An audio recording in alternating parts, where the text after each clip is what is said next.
حازم بیٹا اٹھ جاؤ، دیکھو 8 بج گئے ہیں۔ حازم جو اتنی دیر سے اپنے بیڈ کے پاس کھڑی امی کی آوازوں پر ہل بھی نہیں رہا تھا، وہ ٹائم کا سن کر بجلی کی تیزی سے اٹھا۔ امی، میں نے آپ کو بولا تھا مجھے 7 بجے اٹھائیے گا، وہ چہرے پر پریشانی سجائے ناراضگی سے بولا، جبکہ امی اس کی بات کا جواب دیے بغیر مسکراتے ہوئے کمرے سے چلی گئیں۔ حازم نے اٹھ کر سائڈ ٹیبل پر پڑے سیل فون کو اٹھا کر ٹائم دیکھا تو 6:35 ہو رہے تھے۔ اسے ایک دم اپنی امی پر ڈھیروں پیار آیا۔ خیر، وہ اپنی آنکھیں مسلتا مسکراتے ہوئے اٹھا اور حسب عادت نہانے کے لیے واش روم کی طرف بڑھ گیا۔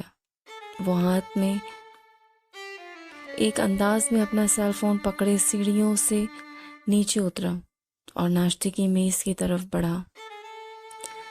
سامنے بیٹھی آئلہ کو دیکھ کر اچھے بھلے موڈ کا ستیہ ناز ہو گیا تھا۔ دوسری طرف کے حالات بھی کچھ ایسے ہی تھے۔ آئلہ نے انتہائی ناگواری سے ایک نظر اس کی طرف دیکھا اور پھر سے ناشتہ کرنے پہ مشغول ہو گئی۔ حازم نے بھی اس کا رویہ اس کو لوٹاتے ہوئے ناشتہ شروع کیا۔ کوئی دوسری لڑکی ہوتی تو ضرور اس ڈارک براؤن کلر کے گھنے بالوں والے لڑکے پر فدا ہو جاتی۔ اوپر سے اس کی رنگت میں آتا ہلکا سا سانولا پن، ہلکی ہلکی داڑھی، کھڑی سی ناک اور بالوں کی ہم رنگ چھوٹی چھوٹی آنکھیں چین اور قرار چھیننے کے لیے کافی تھی۔ لیکن آئلہ سجاد پر تو جیسے حازم شہزاد کی شخصیت کا ذرہ برابر بھی اثر نہیں ہوتا۔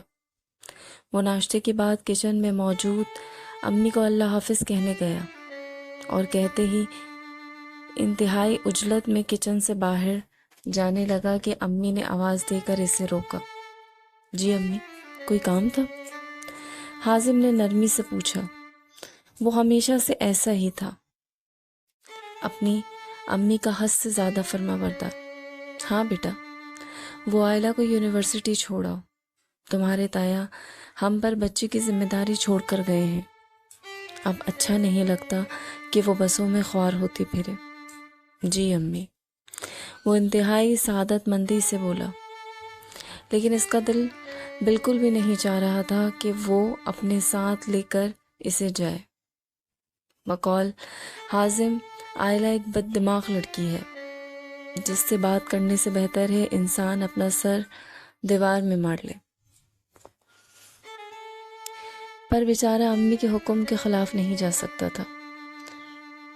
وہ باہر کار کی طرف بڑھا تو آئلہ کار کے پاس کھڑی تھی۔ حازم کی ناگواری مزید بڑھی، مگر اس نے کچھ کہے بغیر کار ان لاک کی تو آئلہ منہ بگاڑتی فرنٹ سیٹ پر بیٹھ گئی۔ حازم مزید تل ملا گیا۔ اس سے رہ رہ کر آئلہ کی کل رات والی حرکت یاد آ رہی تھی، جسے سوچ کر اس کا غصہ مزید بڑھ گیا، مگر پھر اپنے غصے کو کنٹرول میں کرتے ہوئے اس نے اپنی ڈرائیونگ سیٹ سنبھالی اور کار اسٹارٹ کی۔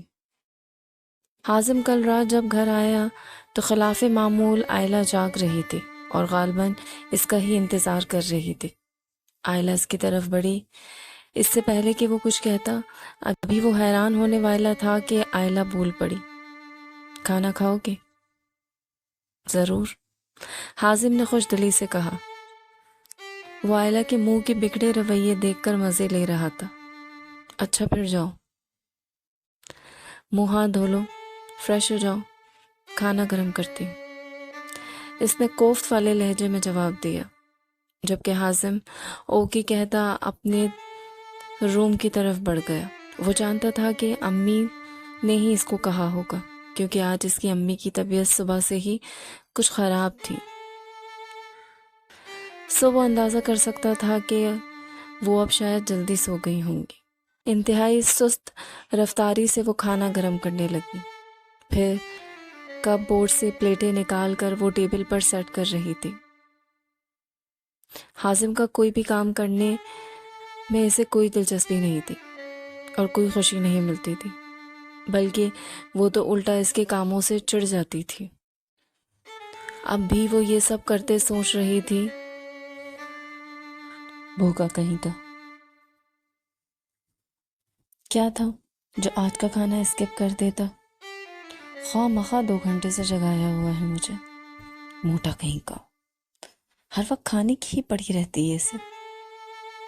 حالانکہ وہ کہیں سے بھی موٹا نہیں تھا، بلکہ اچھا خاصا ہینڈسم لڑکا تھا۔ اتنا کھانے کا شوق تھا تو جلدی آ جاتا یا پھر باہر سے کھا کر آتا۔ اگر وہ باہر سے کھا کر آتا تو عائلہ صاحبہ کو اپنے انتظار ضائع ہو جانے کا دکھ علیحدہ ہوتا۔